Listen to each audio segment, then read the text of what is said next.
Hello everybody, welcome to SBK online English classes. Now I'm back with another important topic which is for degree first year students. Here the topic is a lesson which is on avoiding foolish opinions.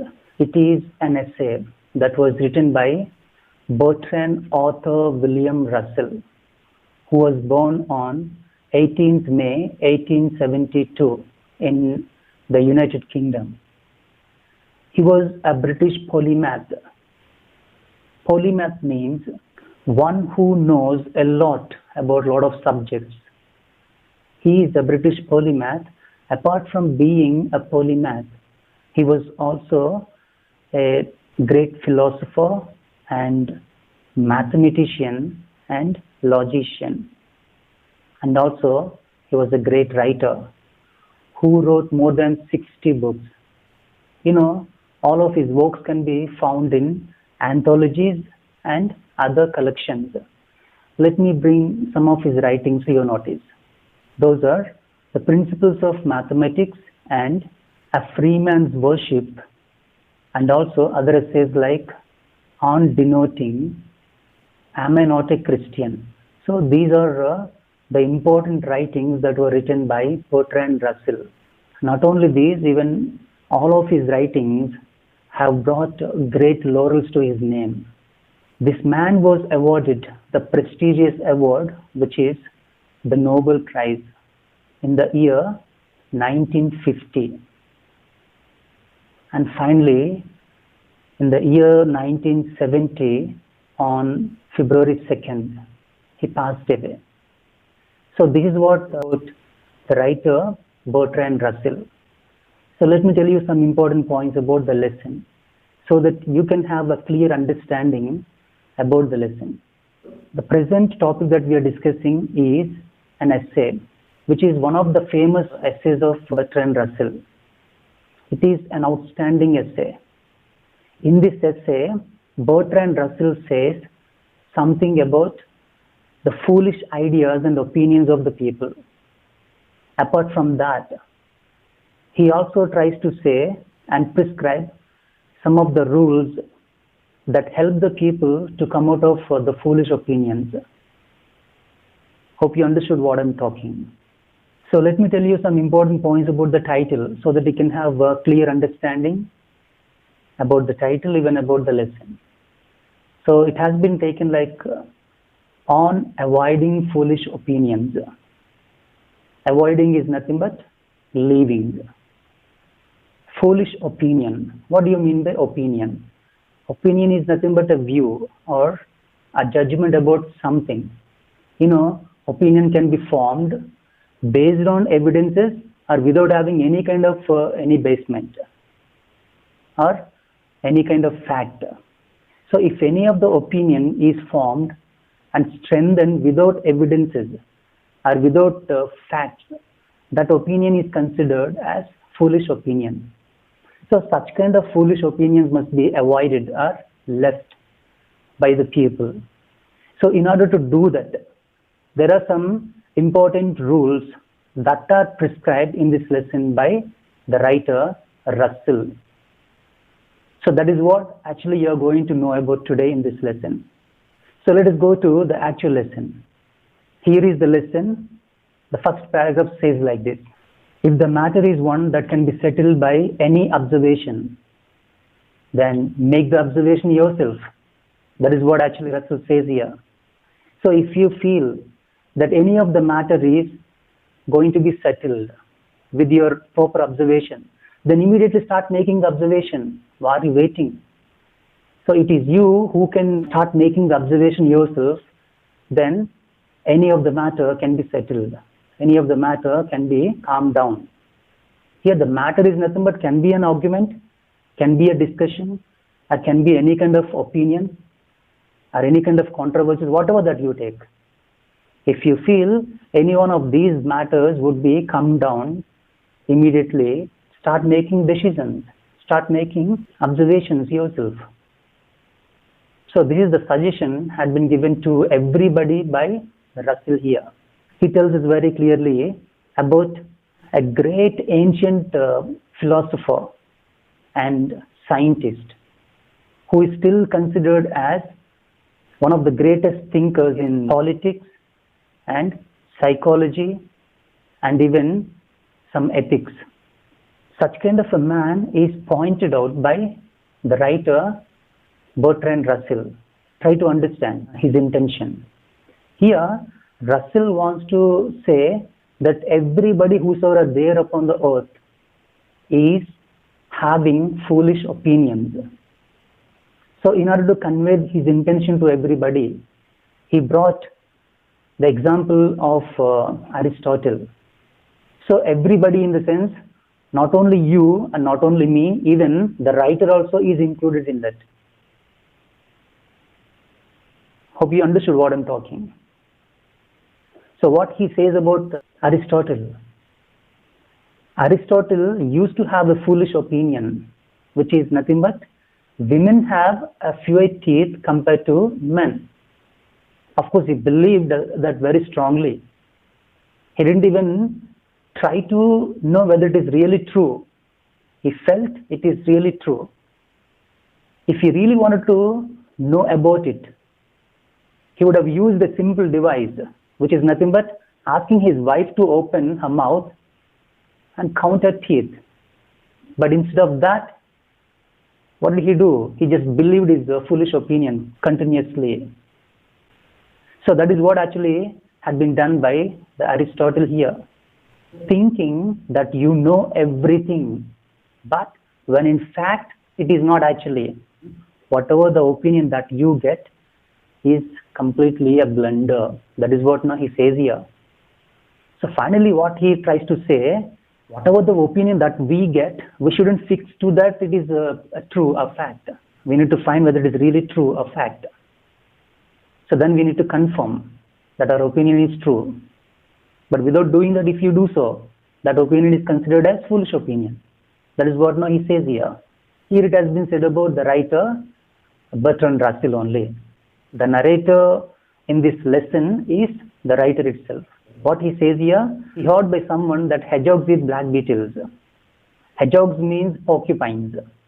It is an animal which has kind of thorns on its body, which looks like a porcupine. So that is what actually he heard by someone, that hedgehogs eat black beetles.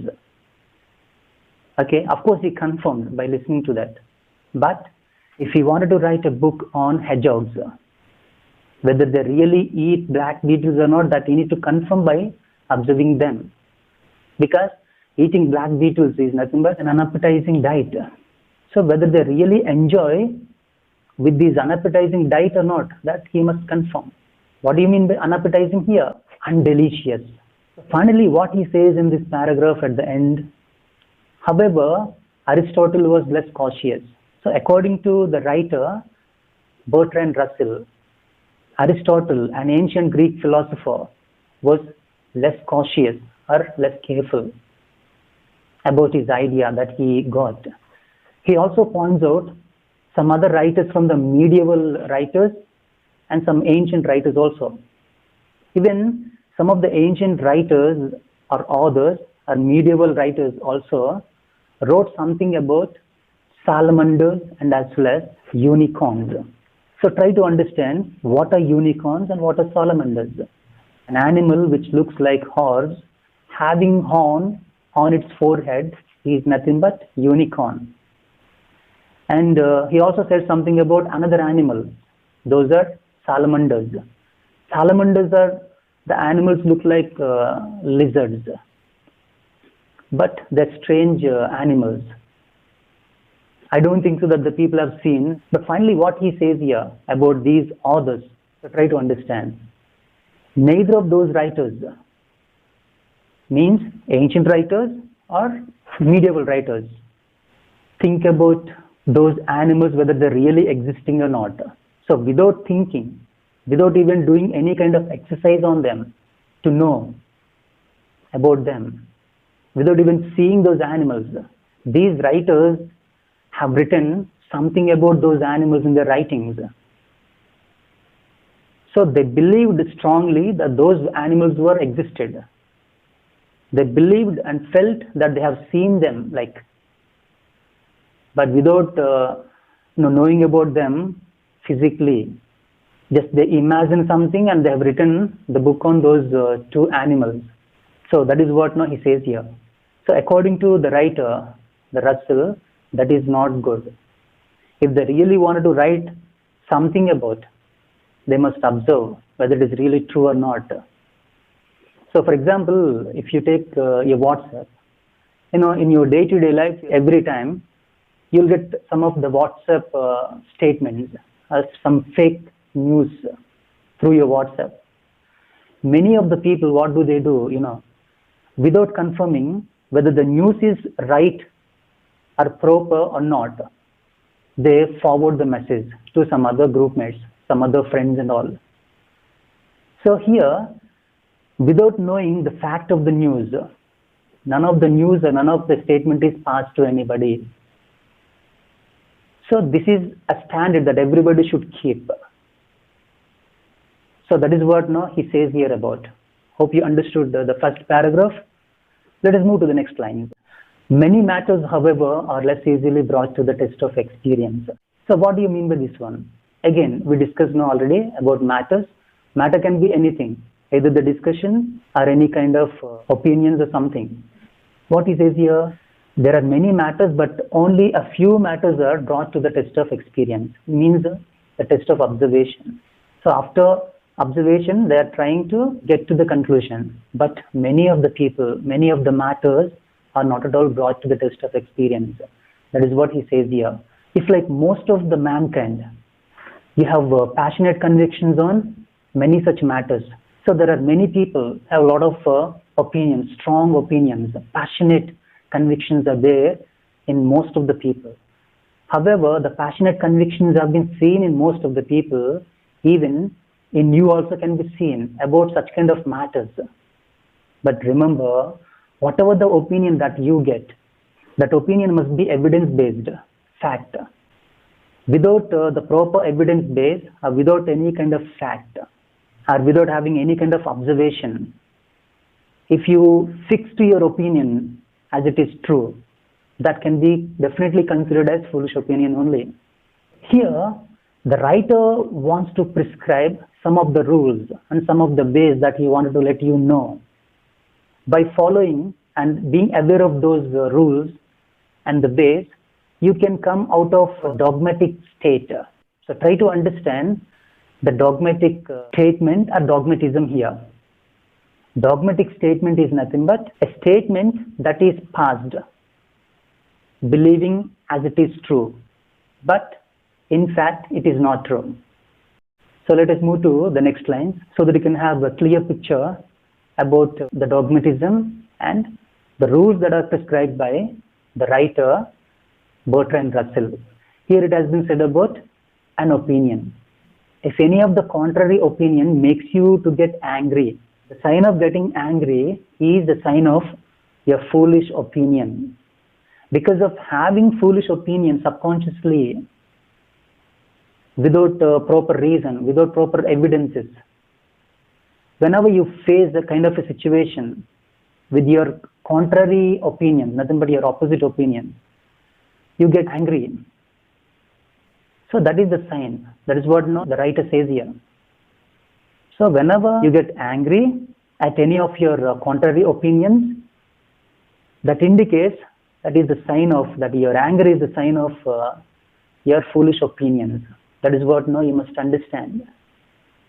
Let us move to the next line. If someone maintains that 2 and 2 are 5, if someone tells you that Iceland is on the equator, here, how do you respond to them? When you face such kind of situation, immediately you feel pity for the person and you would get laugh at them. You won't get angry, however. Why don't you get angry? Because you know whatever that they say is false.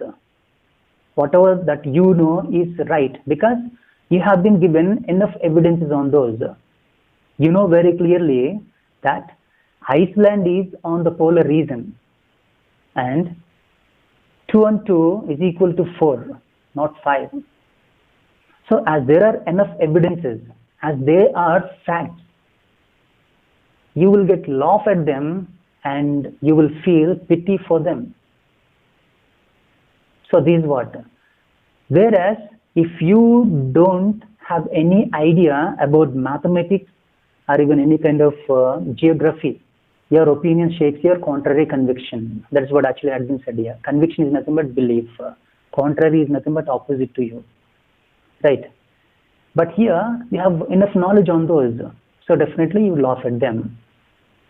So that is what actually had been said.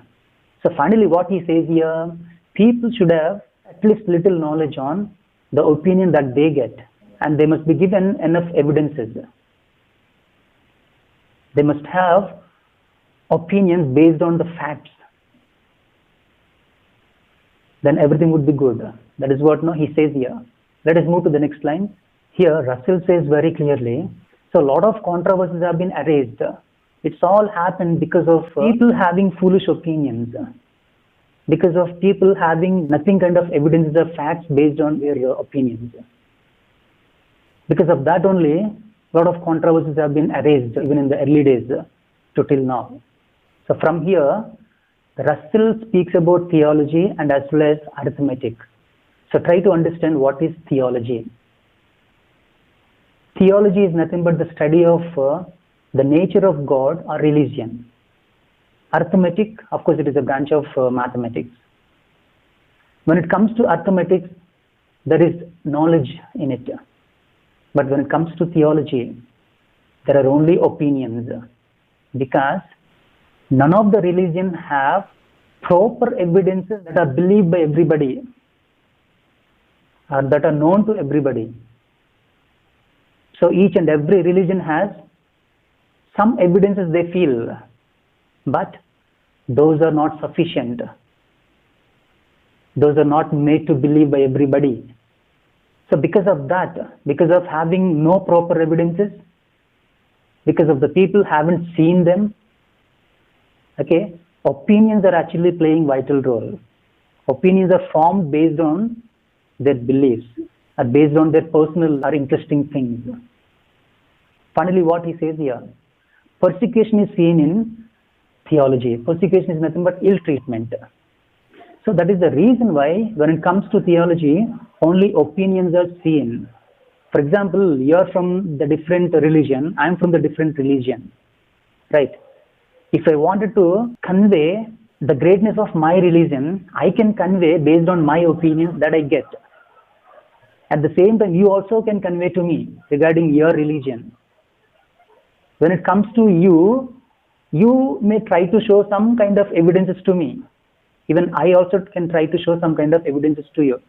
But these evidences that we show each other, not the proper or complete based evidences that are believed by everybody upon the earth.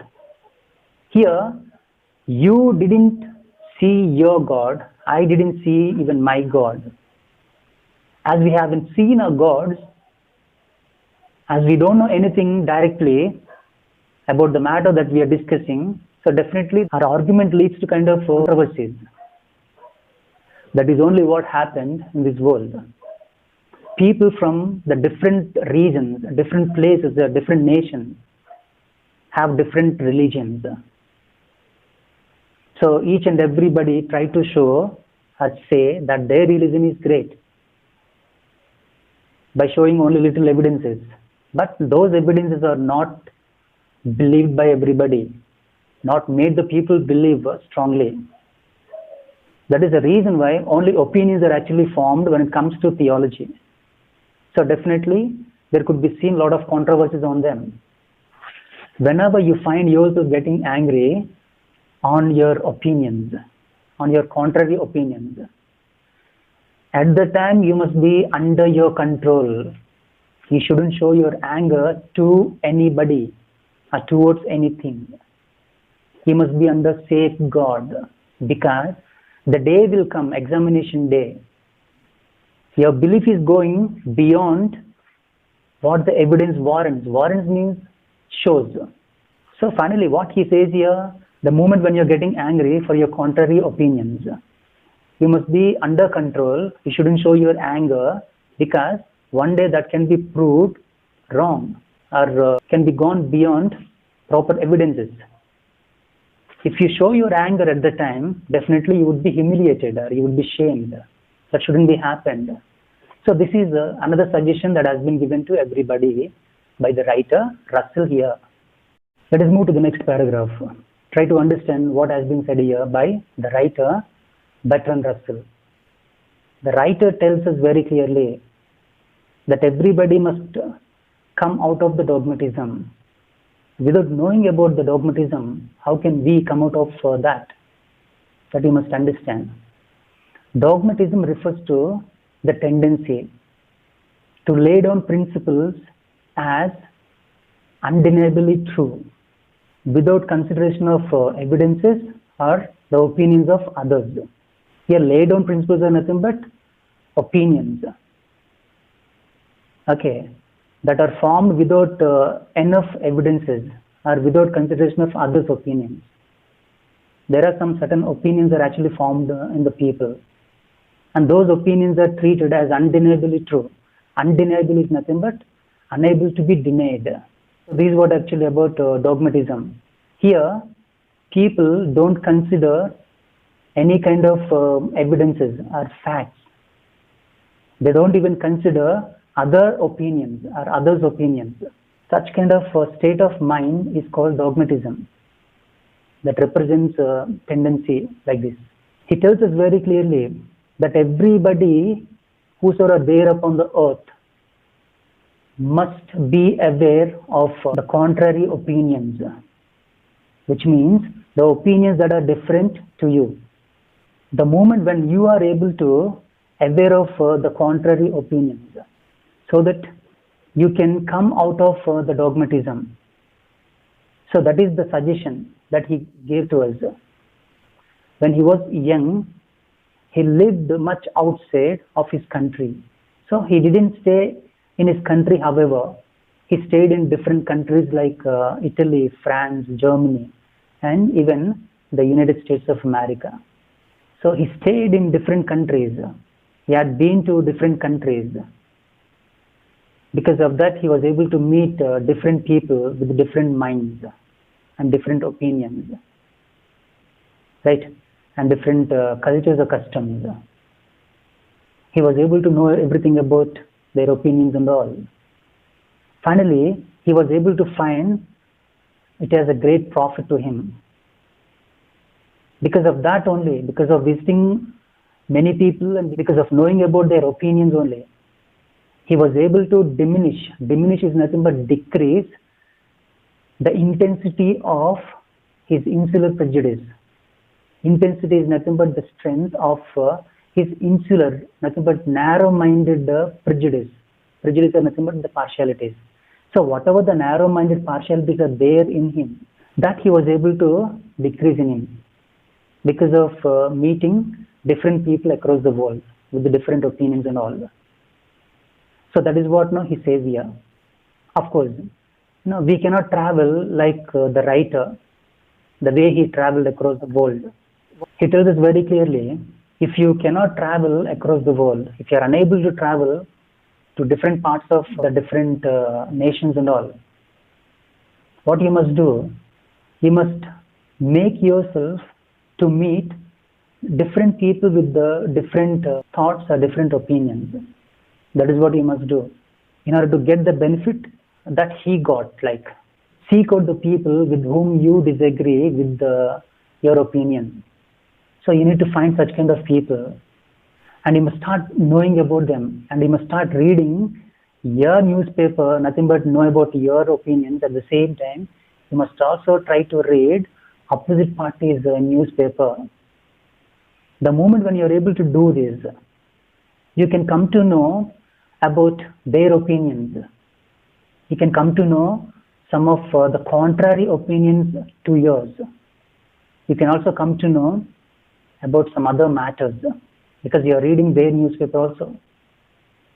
So if the people that you meet seem mad or perverse is nothing but opposite to you, contrary to you, or wicked. Here you must remind yourself that you also seemed to them in the same manner, which means what here? In this opinion, both the parties are right. None of the parties are proved wrong. So that you must understand. Because of doing that, what can be done in you? What can be happened? Certain kind of a great caution or carefulness is created or generated in you. This is very, very important. Maybe in your conversation or in your argument, you may find they are wrong, they are opposite to you, they are wicked. However, it is seemed to you in the same manner, you are also seemed to them in the same manner. He tells us very clearly that we will never be benefited out of becoming aware of the foreign customs. Custom is nothing but a usage or practice is common to many. So by becoming aware of the foreign customs doesn't give you any kind of beneficial effect.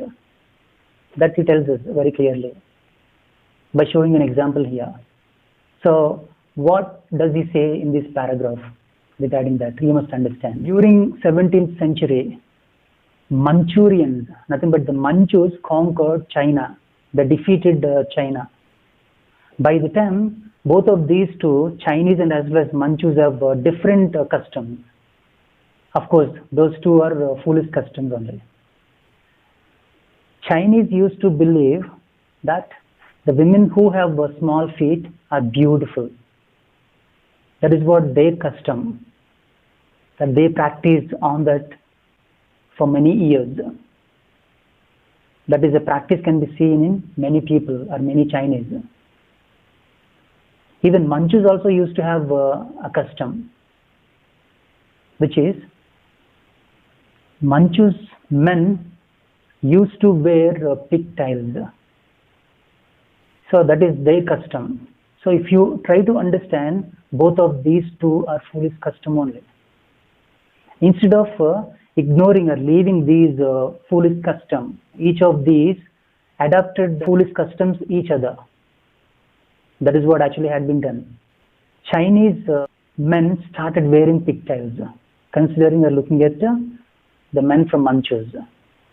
Even Manchus women also started believing that a woman having small feet is much beautiful. In order to show their beautiness, they started focusing on their feet. You know what they used to do in order to make themselves to be beautiful? They used to start tying their feet when they were in the small age or in the young age with the long strips and all, so that their bodies can be grown but not feet. So finally, it was happened. So men from Chinese continued wearing pigtails until they shook off the dominion from the Manchus in the revolution of 1911. So this is what actually happened in this paragraph. Hope you understood what we discussed till now. Let us move to the next paragraph. There are many people with different opinions upon the earth, and everybody whosoever are there can try to develop kind of a psychological imagination in them, which is very important. The people, those who are able to do this psychological imagination, it is really a good plan to have an argument with someone who has a different opinion to yours in your imagination, because there is a benefit out of it. So definitely you must do this psychological imagination. In your imagination, argue with someone who has a different opinion to yours. So by doing that, you would be benefited, however. That's what he says here. What is the advantage here? An argument with someone who is not related to the same limitations of time or place, who can be from the different era, who can be from the different place. So we can take anybody into our imagination and we can continue our argument with him psychologically, nothing but hypothetically otherwise, and we can get the benefit out of it. That is what he says here. So in order to let you people understand it, he brought an example of Mahatma Gandhi and also about industrialization. More than 90% of the people supported industrialization. because there are a lot of benefits out of the industrialization. But in those days, Mahatma Gandhi, the one who opposed it, even he tried to undo that industrial revolution also. If you really wanted to get a person who has a contrary opinion to yours in this matter, so definitely you cannot get a person directly or in your place. You have to imagine a person like Mahatma Gandhi. Here the writer is from England, but here he speaks about Mahatma Gandhi. Here you need to understand the reason behind of Mahatma Gandhi's refutation, because he rejected, right? He rejected steamboats, he rejected railways, he rejected the machinery, he rejected the technology. What the reason behind of it?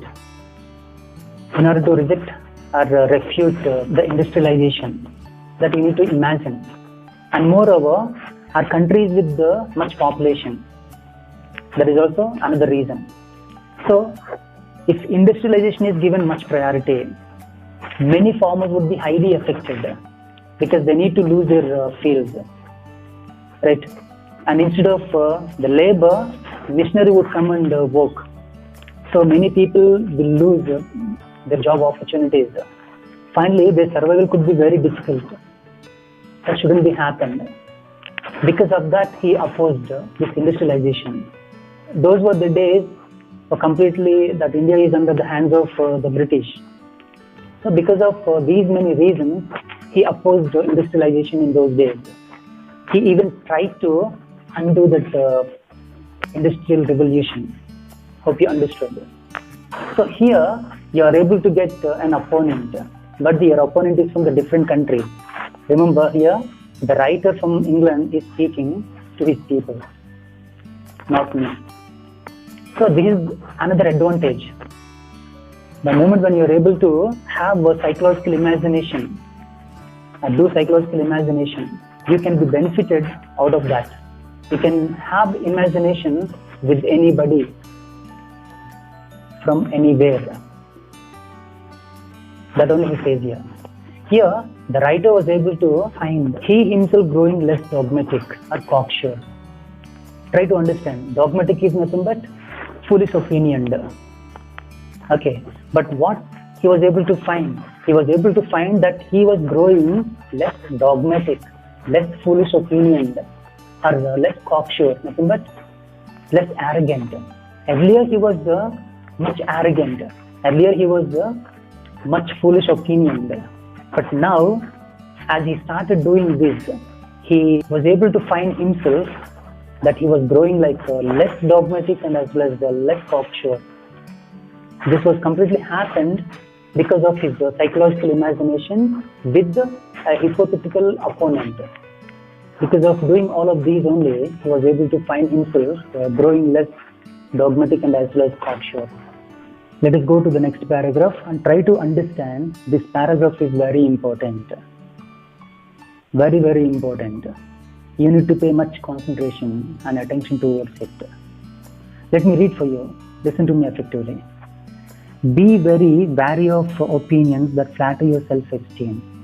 You must be wary. Wary is nothing but careful or cautious about some opinions. Even these also are considered as foolish opinions only. But these opinions have been given, are provided with enough evidences. But still, you must be very cautious and careful about those opinions.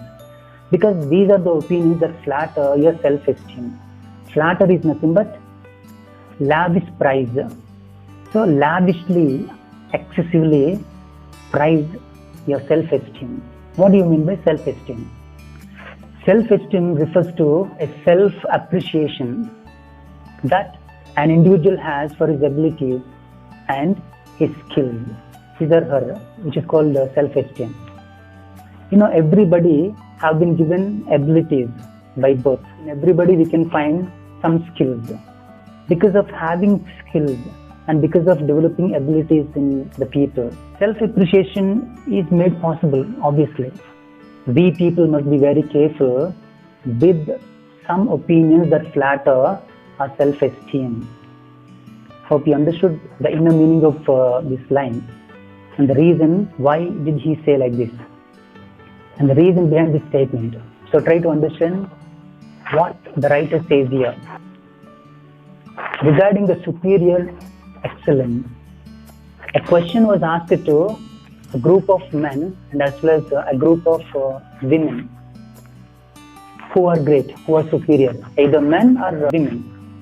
When the question is asked to the group of men, 90% of the men confirmed the superior excellence of their own gender. Even 90% of women also confirmed the superior excellence of their own gender. That is what now he says here. So there is a reason behind of confirmation.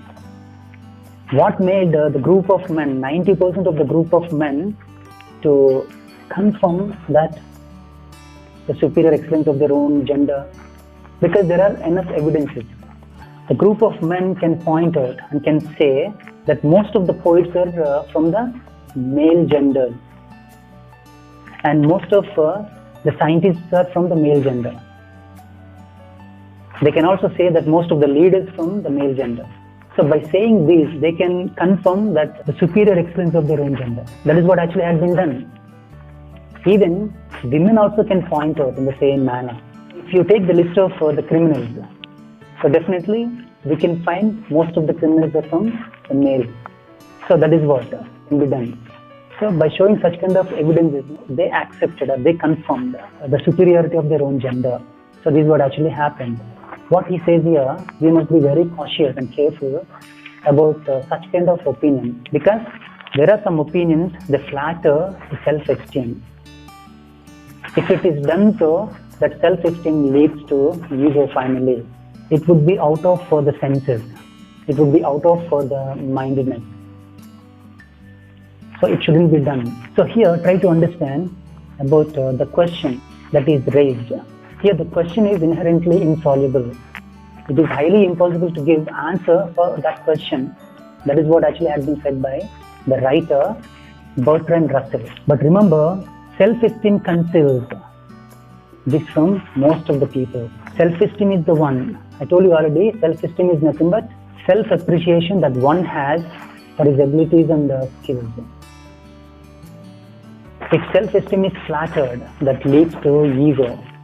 We all people from the different parts of the world, right? That is fact.